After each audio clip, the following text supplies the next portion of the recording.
Hi, I am Joy Kaapu, and this is Conversations with Joy Kaapu channel. I welcome you all, and this channel it's all about having meaningful conversations with ordinary people who do extraordinary things. And actually, this has been long overdue. I have been procrastinating doing this, and finally, I said, yes, let me do this. So let me tell you a little bit about Joy Kaapu and the channel Conversations with Joy Kaapu. We are all about expanding consciousness in humanity and to make this world a better place. And I have been in the space of human capital and developing consciousness in humanity, especially in the workplace. So I'm an executive coach by profession, and I also do personal and organizational transformation. I help organizations on a global scale to shift cultures, mindsets, behaviors, and capabilities for people to thrive and be the best versions of themselves. I work with leaders, corporate leaders, and also entrepreneurs. And today I was thinking about this whole thing that how am I going to do it, guys? Am I going to just introduce myself to you? And I thought of a sister, a friend, and actually the relationship started as a client. We'll tell you more about it, to come and introduce me, and just interview me, ask a couple of questions for you to get to know who I am. And her name is Rhengu Hlekane. Thank you so much for honoring my invitation to come to Conversations with Joy Kaapu, to interview me, just have meaningful conversations. I mean, you and I, we love comfort, right? And just being honest, real. Authenticity is the name of the game, right? And just for people to get to know who I am, I couldn't have asked for a better person than you to ask me these questions and for people to get to know me. Welcome. Thank you, Joy. Very humbled to really be part of this journey. Tell us a bit about Joy. Who is the young Joy? How did you grow up? Where did you grow up? Love that question. Yeah. Who are you? Who am I? So Joy is a colorful being. I think you can see my world is in color. Joyful.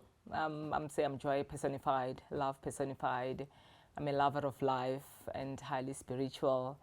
And I just love life. I love humanity. And that's the reason why, I'm doing this. So I was born in the 70s in Soweto. And my parents moved back to, it's a rural area just outside Polokwane called Hamatlala Mamitlawe. And those people who don't know where the place is, it's about 300 kilometers, from Johannesburg. And I grew up in an entrepreneurial family. My dad crossed over in 2019. My mother is still around. So those entrepreneurial skills were instilled in me from a very young age.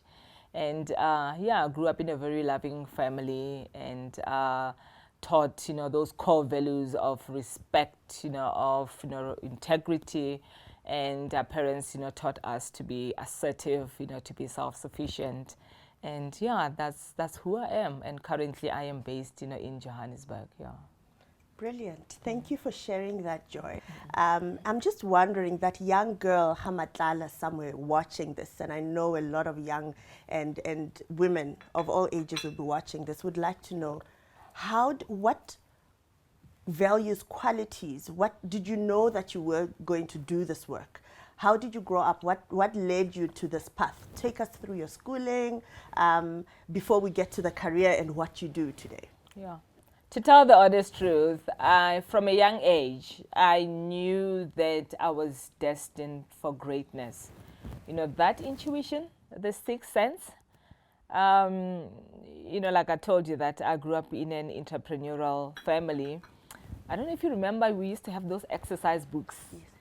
Yes. Yes. Going to primary and high school. So my parents, had like a supermarket. So they used to sell exercise books. So I used to get into trouble because every time I will, in my exercise books at school, instead of listening to the teachers, actually I would be like drawing in my books. Interesting enough, I'd be drawing beautiful houses And, like the law of attraction, the vision board, the collage. I'd be like drawing, picturing myself living in this beautiful home with a suitcase, like traveling the world, the garden being beautiful and dressed beautifully and all that.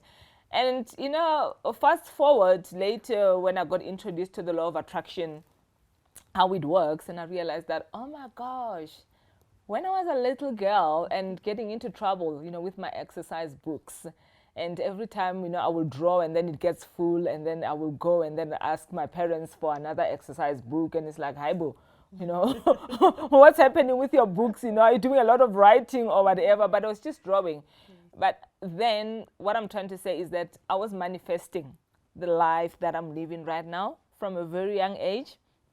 So I went to a primary school called Wingfield, which is in Hamatlala, Mamitlabe. And then I went to Mamitlabe High School, and through that journey, then my parents, all of us, went to boarding school at home. Took me to a boarding school. It was still, around Limpopo. Then afterwards, I went to University of the North. I didn't know actually what I wanted to do. I was just a social butterfly, actually. And from a very young age, and always been surrounded by people. And I just chose to study psychology because psychology had to do with people, the human sciences, anything to do with the people, that was me. So I didn't even know that I was going to end up doing what I'm doing right now. And then afterwards, I came back to Joburg, and I did human resources management. To do with people, right? Everything, humanity.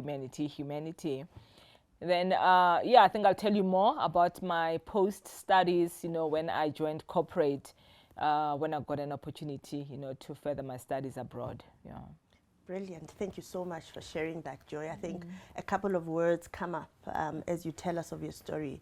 One of a dreamer, commitment. One thing that you said you'll delve into a bit later about the butterfly and how your brand personifies that, and what you do as a person is around people. Thank you so much for sharing that, Joy. So you've told us up until your tertiary education. How did you then navigate the space to get into what you do now? How did you get to know the corporates that you know of? Did you need further training? Because I'm just thinking now, somebody's watching thinking, look, I think I like people. I think I'm a dreamer. I mean, we're only now getting to used to knowing about vision boards and visualizing your future. Tell us that move and transcending from the educational space into the workplace. Thank you, Rhengu. I moved to Gauteng, when was it? Around 1997, when I left, University of the North, and then I moved to Soweto, staying with my uncle for about, a year. And then I moved to the Vaal Triangle in Vanderbijl Park, in Vereeniging, due to, I was then married, my late ex-husband, who crossed over 2011 due to a car accident, actually. We started dating when I was at the University of the North, and he was at University of Natal in KZN Medical School. So when he completed, his studies, he was doing his internship, in the Vaal, and open up his own practice, as a medical doctor there. So I moved to the Vaal, we got married. So I spent about 10 years of my life in the Vaal Triangle. So my first job actually was at an education institution there, and as a student advisor. That was 1998, actually. That was my first job. And then from then on, I joined one of the mining giants, global, mining giants. That's when that metamorphosis started, the transformation started. And that's when I started doing work around, the Southern African region, most of the mining houses and different ones. That was actually the beginning of me from a caterpillar moving into a butterfly. Then when I was with this mining giant, one of their divisions, it's a coal division, was going through what you call host systems culture transformation. And I was approached, to be part of that journey.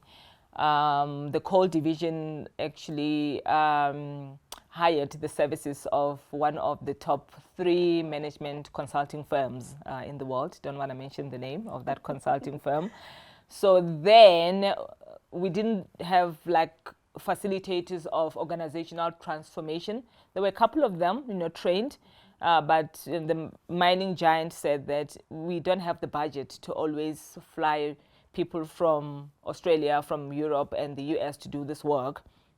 We rather invest in our own people, right? So myself and my late brother, through work, Levi, Matlaila, he crossed over a few years ago.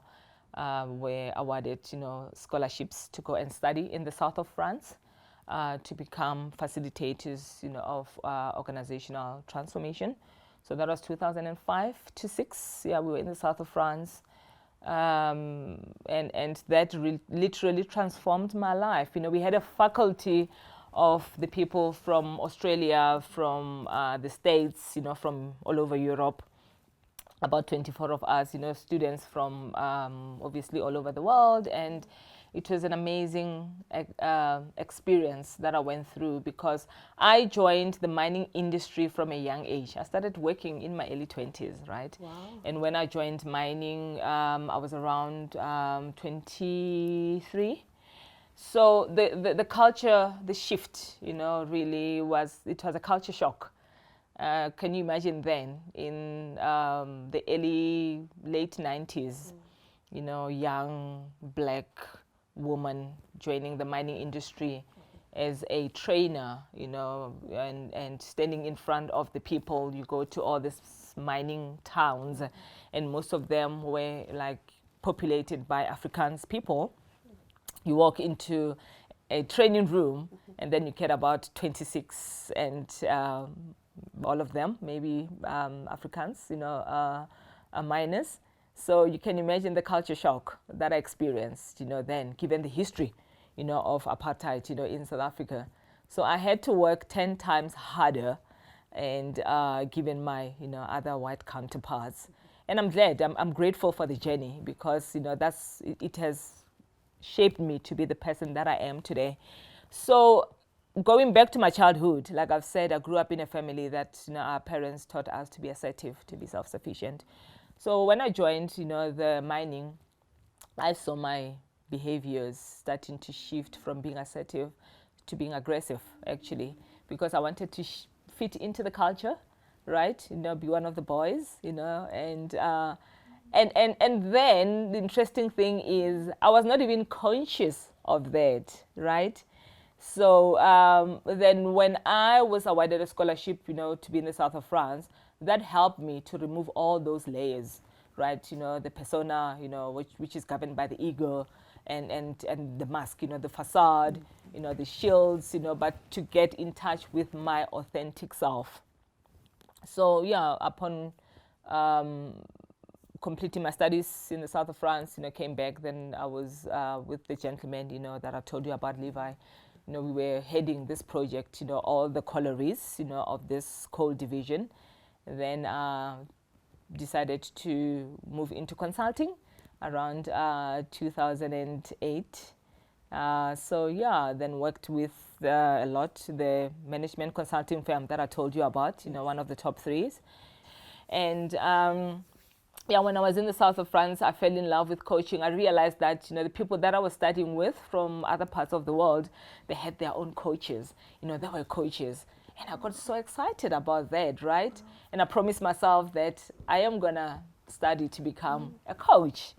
Then I did that around 2008 with the Coaches Training Institute, based in California. They had a chapter in South Africa, but they no longer have that chapter. And I got awarded another scholarship to do my leadership coaching studies in Barcelona. So around 2008-9, yeah, I did my studies in Barcelona, yeah, coaching. Sure. Yeah. Joy. I hope everybody watching is getting goosebumps like I am. I'm reminded Yeah. of, you know, the journey that you've helped me walk, and I really cannot wait for you to really immerse people in metaphysics and the different models and sciences, but most importantly reminding us that, I mean, you talk about people being egos in the workplace, but ultimately egos live within people. So it's people interacting with people. Your work to try and help people discover self and really lead at the next level is quite impressive. And I cannot wait, Joy, for people to hear the different conversations with the different clients and people and friends and your soul circle that you have. I cannot wait. It's really a beautiful journey. I'm excited as well. Yes. You know, I've got such a powerful lineup, you know, of people, you know, leaders, like I've said, you know, ordinary people doing extraordinary things that have actually accepted, honored, you know, the invitation to be part of this channel. So I'm really excited. Yeah, I'm honored. Yeah. So for somebody who's still really, because I know a lot of people will be interested in the conversations while they wait, how do people get hold of Joy? How can people, do you only attend to exclusive clients? How does a person get hold of your services? Who do you serve? Is it just corporates? Tell us a bit about how do you contact you? What services do you offer to who and how? It's to everyone, right? You know, because for me, this is a calling. I call it my playground because I believe that work should be fun, and I co-create with people from all walks of life, right? From corporates to entrepreneurs, you know, big, small. I mean, recently, since last year, September, I've been busy on a very meaningful project at a farm, right? You know, and they do hydroponics farming just outside Joburg. Wow. And actually, the owner of the farm attended my program and transformed his life, and then invited me to come and help him to develop a high performance team, you know, at his farm. So what I'm trying to say is that, you know, all walks of life, we cater for everyone, we co-create to make this world a better place. And yeah, we do have, you know, website, joykaapu, you know, .com, and also the email. You'll get all the information on the website. And you were teasing me yesterday because I have been procrastinating going on social media because I like guarding my space fearlessly, you know. And I told you yesterday that yes, I'm on social media. I'm on WhatsApp and LinkedIn, and you said no, you're still a virgin. Like, seriously? And she said I need to go to Insta, to Facebook, you know, and YouTube. Yeah, but I mean, you know, social media can be a monster, right? And I'm grateful that I've got a team of highly professional people strictly managing this. So yeah, those are the platforms, you know, that one can get hold of Joy Kaapu, consulting services. And like I've said, we do work on a global scale. We're not just bound in South Africa. And virtually, you know, in person, we have programs like your leadership development and emotional intelligence. We do strategic planning and thinking, conflict management. We do culture work. We use the Barrett Value Center. We were talking about the levels of consciousness, right? You remember that from our coaching days. So yeah, I'm a qualified, certified consultant with the Barrett Value Center, and to use their culture transformation tools, you know, helping organizations to shift levels of consciousness. Because most organizations and even leaders, individuals, you find that they are stuck on the lower levels. You know, most people, organizations, some, you know, they focus more on capital, just making money. Yes, it's important, right, for us to survive, for our survival. But again, it's important to start evolving to other levels, right? You move from the I, and then you move to the we, right? We have those deep conversations, you and I. And I want to thank you that right now, even during this conversation, you know, we've managed to tap into that. So thank you, and thank you. So guys, I really want to thank you for creating time to be part of this conversation. And this is the first of many to come. I'm just excited. We've got such a beautiful, powerful lineup of thought leaders that you are going to listen to, watch, and learn from. And we really want to thank you. You know, you said that I just broke my virginity on social media, right? Today. Yes. So what do they say? The language of YouTube: like, share, subscribe. Yes, right there. Joy Kaapu with a double A. Yes, with a double A. You know, Kaapu. Yes. So yeah, please like, share, and subscribe. Yes, I did it today. Just broke my virginity. I cannot wait. I cannot wait. I mean, even beyond just consciousness work, art. I hope you'll get people to know how you cook. You love cooking, your music. I hope there'll be lineups around books and reading. So yes, like, share, subscribe. Yeah, we need to do that. Yes, yeah. yes. I love hosting. I love people. I love cooking. I love dancing. I love music. Yeah, we should do also, you know, that stuff. And decor. Yeah, yes. part-time I do interior decor part-time. We'll also let you into that world of interior decor. Yeah. Brilliant. Thank you. Thank you, Joy. Yeah.